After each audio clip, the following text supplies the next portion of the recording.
안녕하세요. 헬로 붓다TV 예불문 강의 시간입니다. 우리가 앞에서 예불문에서 5분 향례에 대해서 배웠습니다. 5분 향례라는 부분을 배웠고요.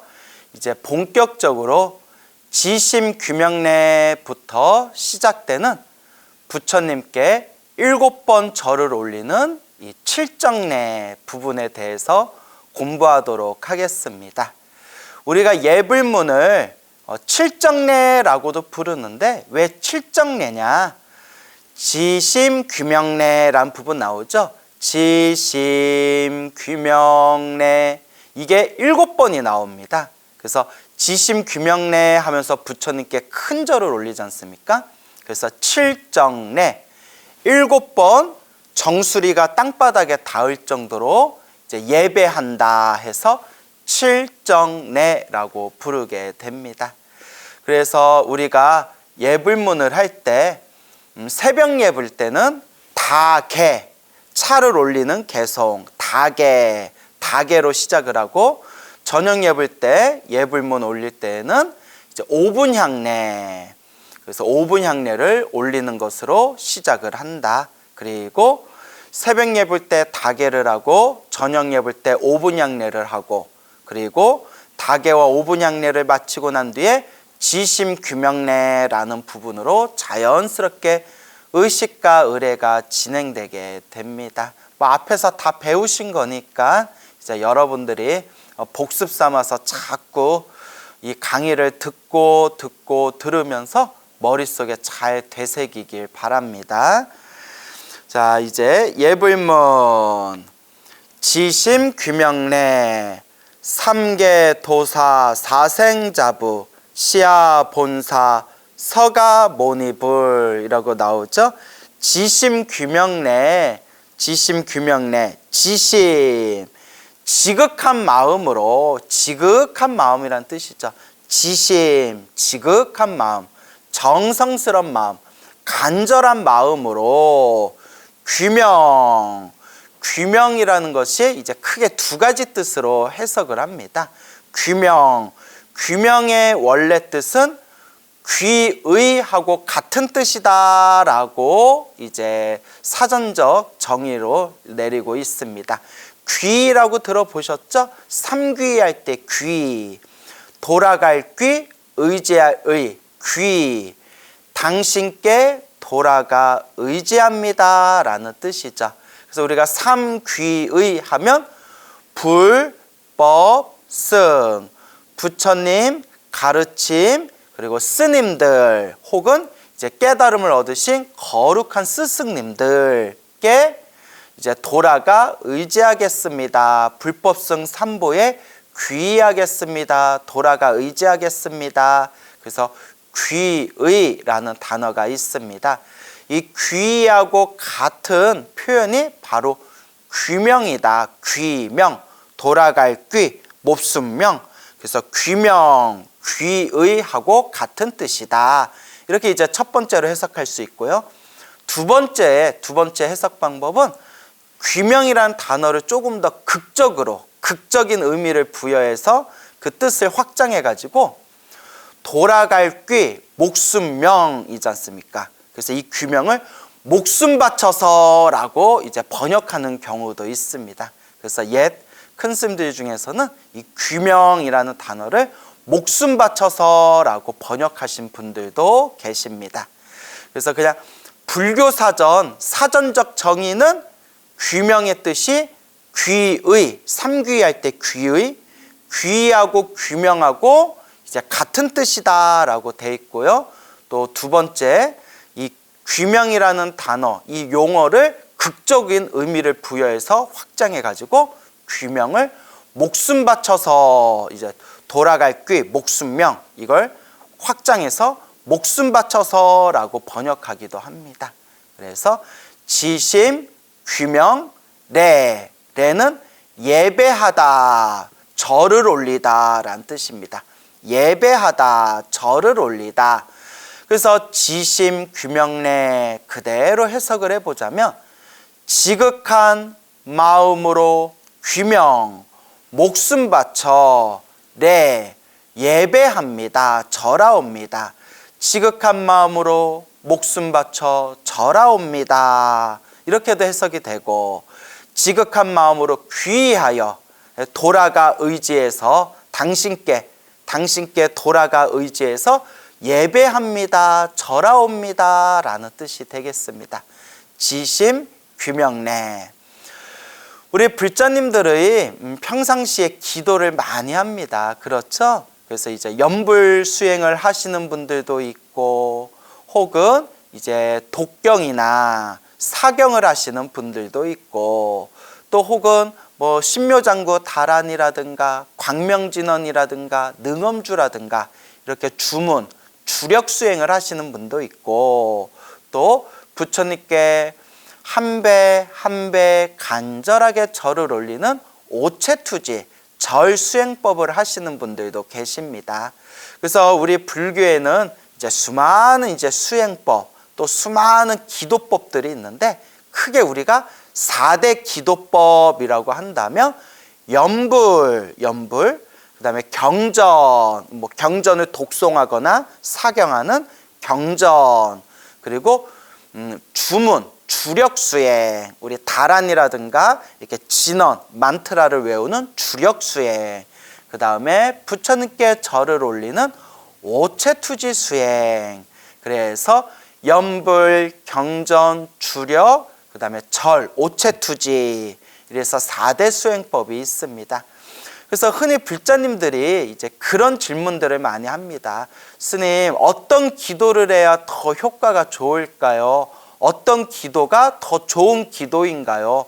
어떤 기도를 해야 훨씬 더 큰 효과를 볼 수 있을까요? 라는 말씀들을 많이 하는데, 제가 이렇게 기도의 가피를 체험하신, 그런 기도 가피를 얻으신 수많은 불자님들, 불보살님의 가피를 체험한 수많은 그런 불자님들의 그런 가피 이야기 수백 가지를 제가 이렇게 수집을 하고 분석을 하고 통계를 내봤는데, 가장 좋은 기도법이 무엇이냐? 가장 좋은 기도법은 바로 요 지심입니다. 지심, 지극한 마음. 이 지극한 마음이 가장 최고의, 가장 최상의 기도법입니다. 그래서 우리 주변에는 금강경이 더 좋다, 법화경이 더 좋다, 천수경이 더 좋다, 능엄주가 더 좋다, 이렇게 수많은 이렇게 기도법에 대해서 어떤 기도가 더 좋다, 이렇게 말씀하시는 분들이 계실 수 있는데, 근데 제가 이렇게 불보살님의 가피를 받은 수백 분의 불자분들의 그런 가피 이야기를 이렇게 모아서 분석을 해보니까, 어떤 기도를 하든 불보살님을 향한 기도, 부처님을 향한 기도는 결국 하나로 통하더라. 결국 부처님을 향한, 불보살님을 향한 그 모든 기도는 하나의 에너지로 통하더라라는 것을 제가 확연하게 알 수가 있었습니다. 그래서 여러분, 금강경으로 효과 보신 분들은 사람들한테 금강경 해라 가르치고, 법화경으로 효과 보신 분들은 사람들한테 법화경 하라 가르치고, 천수경으로 효과 보신 분, 신묘장구 대다라니로 효과 보신 분들은 천수경 해라, 신묘장구 대다라니 해라, 이렇게 말씀하시고, 지장경으로 효과 보신 분들은 사람들에게 지장기도를 많이 해라, 이렇게 말씀하시고, 사람들마다 다 각자가 체험한 그 어떤 과정이라든가 스스로가 체험을 하고 맛을 본 그 자신만의 그 어떤 그 독특한 그런 에너지 같은 것들이 사람마다 저마다 조금씩 다릅니다. 그래서 다들 자기가 효과 본 걸로 이제 사람들에게 많이 권유를 하거든요. 그런데 부처님의 가피를 받은 그 수백 분들의 이야기를 이렇게 모아서 분석을 해봤더니, 결국 모든 기도, 부처님을 향한 모든 기도의 에너지는 하나로 통한다. 천수경으로 크게 효과 보신 분도 있고, 금강경으로 크게 효과 보신 분들도 있고, 법화경으로 크게 효과 보신 분들도 있고 지장경으로 크게 효과 보신 분들도 있고 저 같은 경우에는 이제 나무 아미타불이라든가 관세음보살 연부를 해서 크게 효과 본 적이 있고 사람들마다 저마다 이렇게 체험을 한 과정이라든가 그 체험을 통한 맛이 저마다 조금씩 다릅니다. 하지만 어떤 음식을 먹든 한식을 먹든 중식을 먹든 일식을 먹든 어떤 음식을 먹든 맛은 다르지만 먹고 나면 배가 부르듯이 부처님을 향한 기도도 결국은 마지막에는 그 에너지가 하나로 통하게 된다. 여기서 중요한 것은 결국 천수경을 하든 금강경을 하든 법화경을 하든 지장경을 하든 나무아미타불 연부를 하든 관세음보살 연부를 하든 중요한 것은 지심, 지극한 마음, 지심, 이 지심이 가장 중요하다. 이 지심이 가장 중요한 기도의 핵심이다. 지극한 마음, 간절한 마음, 정성스러운 마음, 이 지심, 이 두 글자를 여러분들이 꼭 명심하고 마음에 새기시길 바랍니다. 스님, 부처님께 기도하고 싶은데 가장 좋은 기도법이 무엇인가요? 가장 효과가 좋은 것이 무엇인가요? 라고 말씀을 하신다면, 그런 질문을 하신다면 저는 여러분들에게 어떤 기도를 하든 부처님을 향한 기도는 결국 하나로 통한다.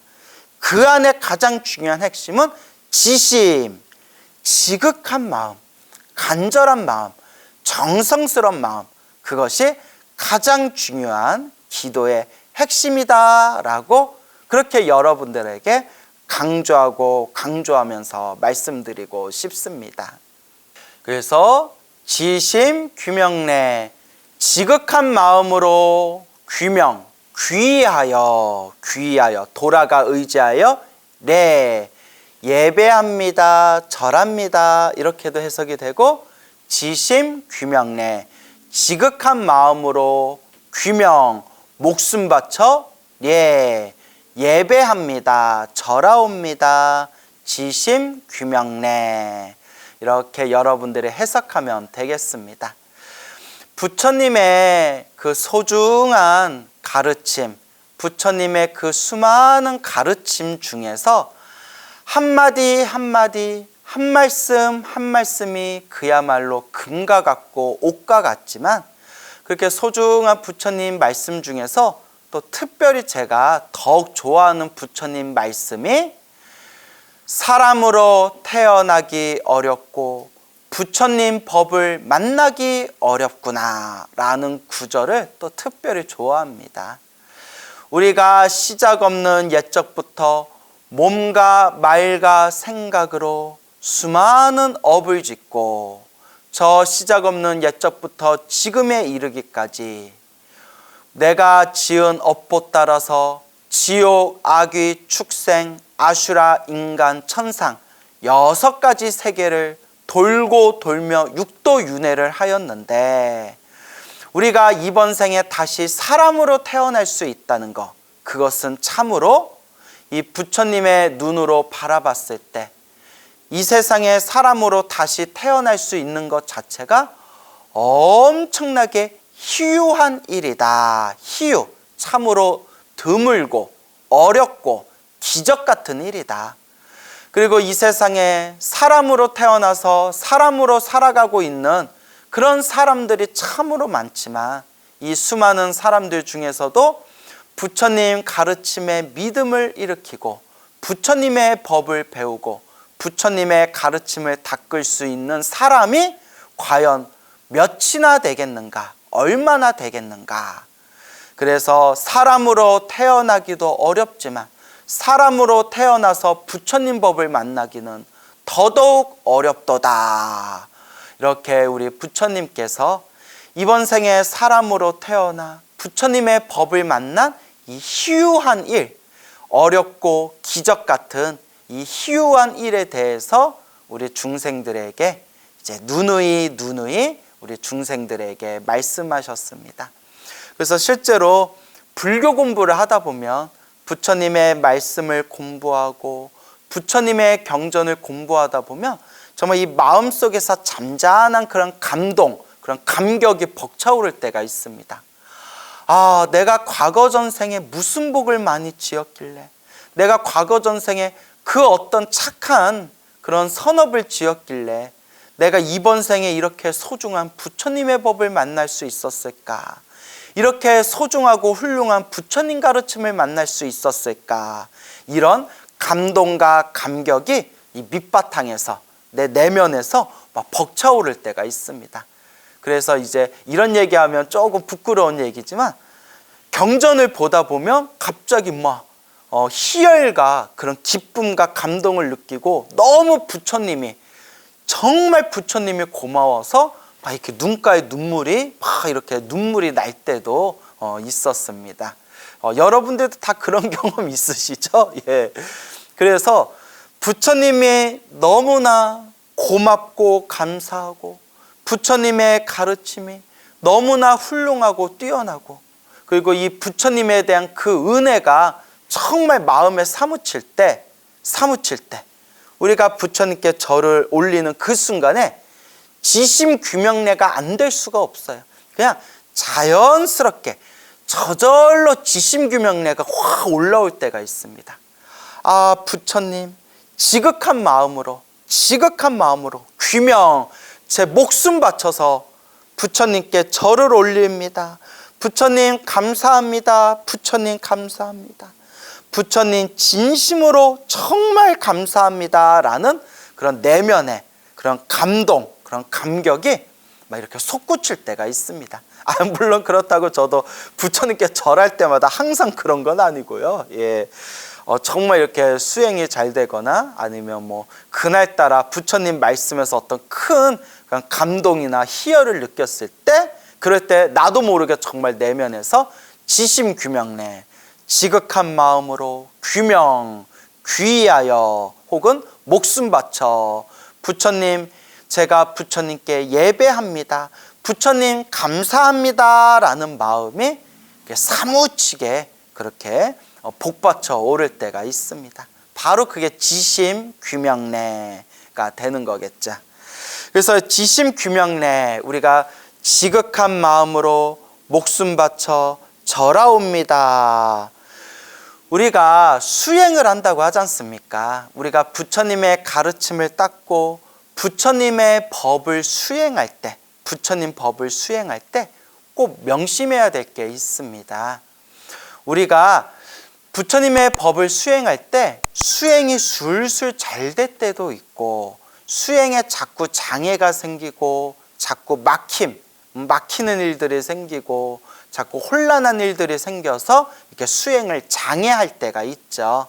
그래서 옛적에 큰 스님들께서도 항상 하시던 말씀이, 수행을 할 때는 모름지기 반드시 업장소멸을 해야 된다. 우리가 잘 먹고 잘 사는 것도, 우리가 못 살고 못 사는 것도 다 내가 지은 업의 인연이고, 더 나아가서 수행이 잘 되고 수행이 잘 되지 않는 것도 내가 지은 업의 인연법이다라고 하셨습니다. 그래서 과거 전생에 몸과 말과 생각으로 지은 악업, 죄업의 힘이 강하면 이번 생에 사람으로 태어나 부처님의 법을 만났다 하더라도 자꾸 막힘이 생기고 자꾸 장애가 생기고, 그리고 자꾸 여러 가지 그런 어떤 그런 마구니의 장애가 자꾸 부딪히게 되는 겁니다. 그래서 옛적의 선지식들께서도 모름지기 수행하는 사람들은 반드시 이 업장소멸을 해야 된다라는 말씀을 하셨습니다.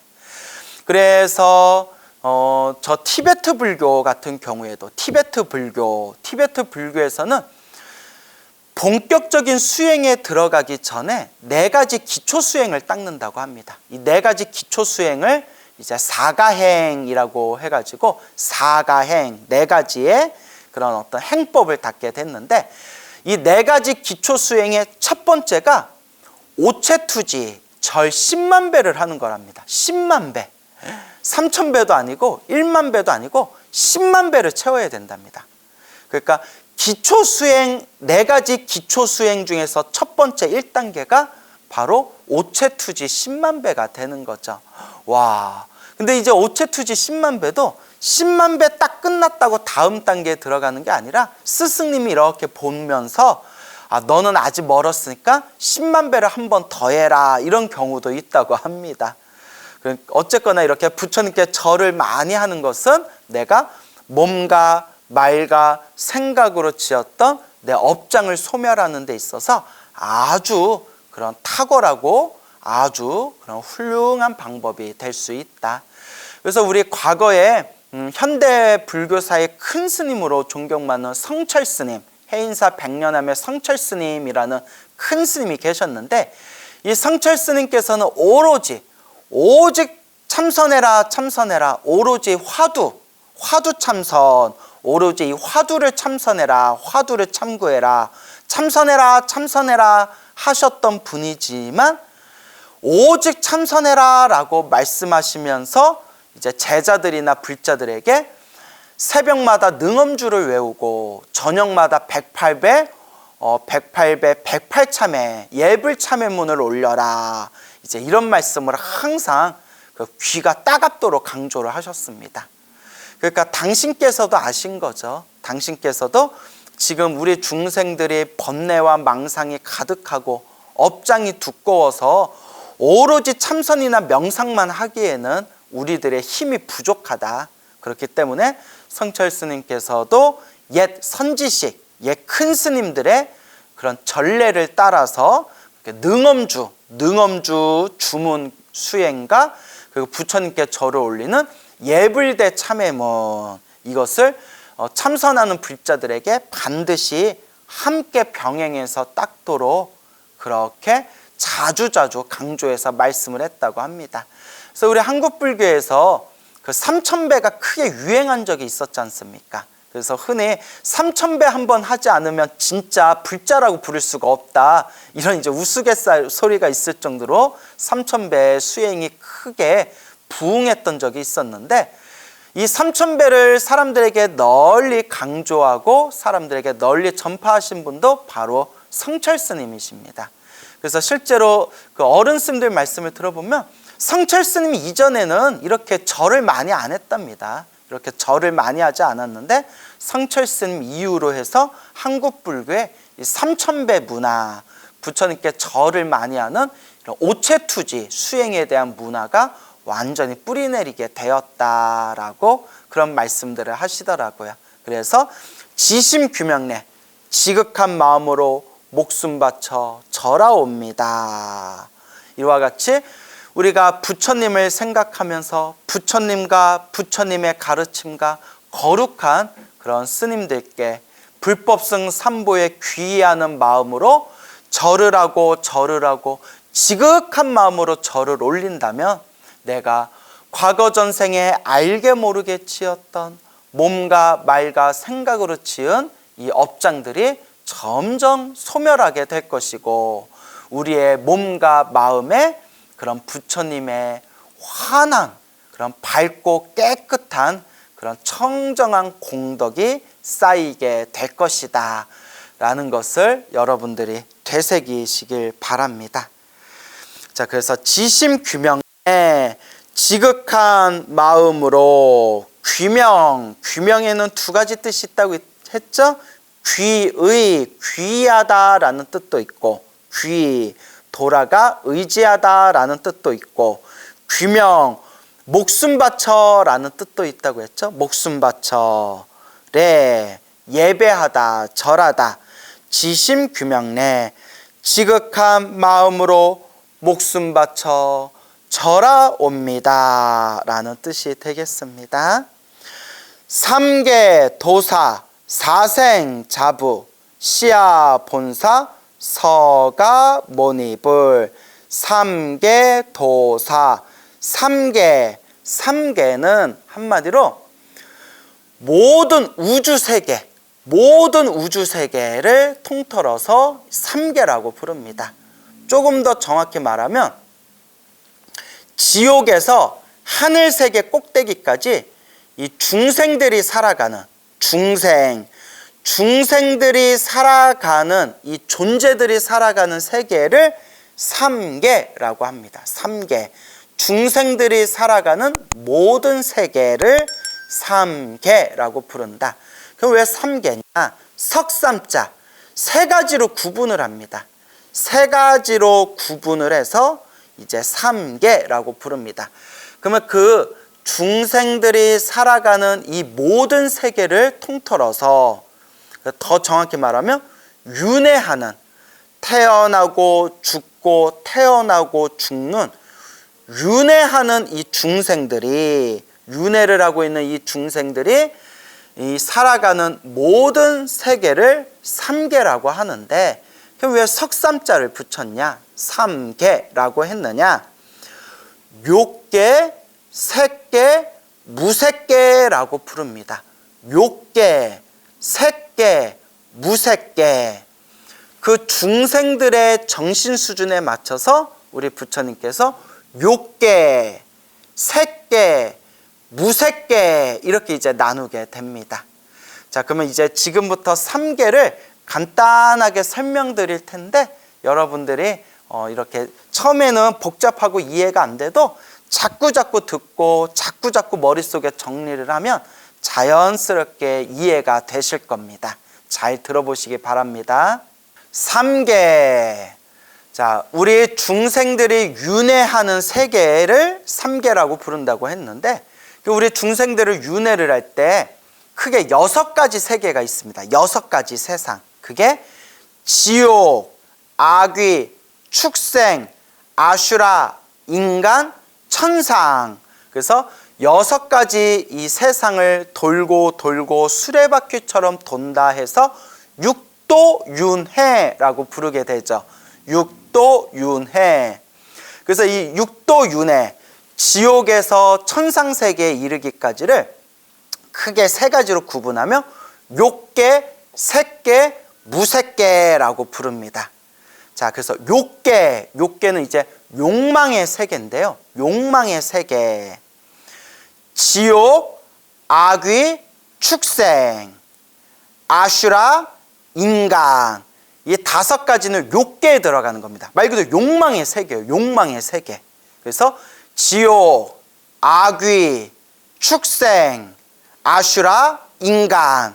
이 5가지는 이제 욕계에 들어가는 거고요. 욕망으로 얼룩진 세계. 욕계에 들어가는 거고. 자, 이제 천상에서 이제 복잡해지는데요. 불교에서는 하늘 세계, 천상이 28개가 있다고 합니다. 그래서 28천이라고 불러요. 물론 책마다 좀 내용이 다른 부분도 있어요. 한두 개가 빠지거나 한두 개가 더 들어가는 경우가 있는데, 어쨌거나 우리 한국불교, 이 한국불교가 이제 근거를 삼고 있는 우리 이 북방불교의 이 가르침에서는 일단 28개 하늘, 28천으로 이제 기준을 세웠습니다. 그래서 28천. 근데 여러분들이 다른 불교 서적을 봤는데 27천 이런 표현이 나와도 크게 틀린 건 아닙니다. 그냥 천상세계에서 그냥 하나 더 빠지거나 하나 더 붙였을 뿐인데, 어쨌거나 우리는 28천, 28개 하늘세계가 기준이 됩니다. 자, 여기서 잘 들으세요.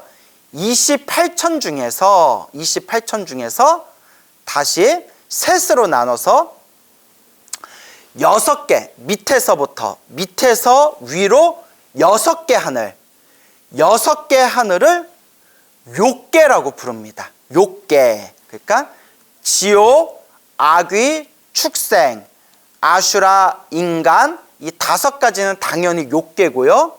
그리고 그 위에 6개 하늘, 이렇게 사천왕천, 도리천으로 해가지고 6개 하늘이 이제 욕계로 이루어진 하늘 세계입니다. 그래서 이것을 육욕천이라고 부릅니다. 육욕천, 6개 욕계로 이루어진 욕계의 하늘 세계다 해가지고, 욕계 안에 들어가는 하늘 세계다 해서 욕천이라고 부르게 됩니다. 자, 그리고 이제 색계로 넘어가게 되면, 색계는 18개가 됩니다. 그래서 18천이라고 부릅니다. 18천. 그래서 색, 세께 18천 이렇게 이해하시면 됩니다. 뭐라고요? 세께 18천. 세께는 18개 하늘 세상으로 이루어져 있다. 그래서 세께 18천. 그 다음에 그 위로 올라가면 이제 무색계라고 합니다. 무색계. 그럼 무색계는 몇 개일까요? 자, 보세요. 하늘 세계가, 천상 세계, 하늘 세계가 제가 몇 천이라고 했죠? 28천이라고 했죠. 28천에서 욕계, 욕천. 욕계가 6개, 색계가 색계 18천, 18개. 그래서 욕계 6 더하기 색계 18 하니까 24가 되겠죠. 24. 28천에서 24를 빼면 몇 개가 남죠? 4개가 남죠. 28 빼기 24. 4개. 그 4개가 무색계 4천이 되는 겁니다. 4개 하늘. 무색계 4천. 자, 그래서 지옥, 악귀, 축생, 아슈라, 인간을 포함해서 하늘 세계 6개가 바로 욕계에 들어가는 거고요. 욕계. 욕계 위에 색계. 색계는 하늘 세계 18개. 그래서 18천. 그 다음에 무색계. 무색계는 4개의 하늘 세계. 무색계 4천. 이렇게 이제 3개를 나누게 됩니다. 그래서 다시 정리해 드릴게요. 지옥, 악귀, 축생, 아슈라, 인간 더하기 하늘 세계 6개까지가 욕계. 욕계라고 하고요. 욕망의 세계. 그리고 그 위로 색계 18천. 하늘 세계 18개가 색계라고 부르고요. 그 위로 나머지 무색계. 무색계. 하늘 세계 4개가 바로 무색계라고 부르게 됩니다.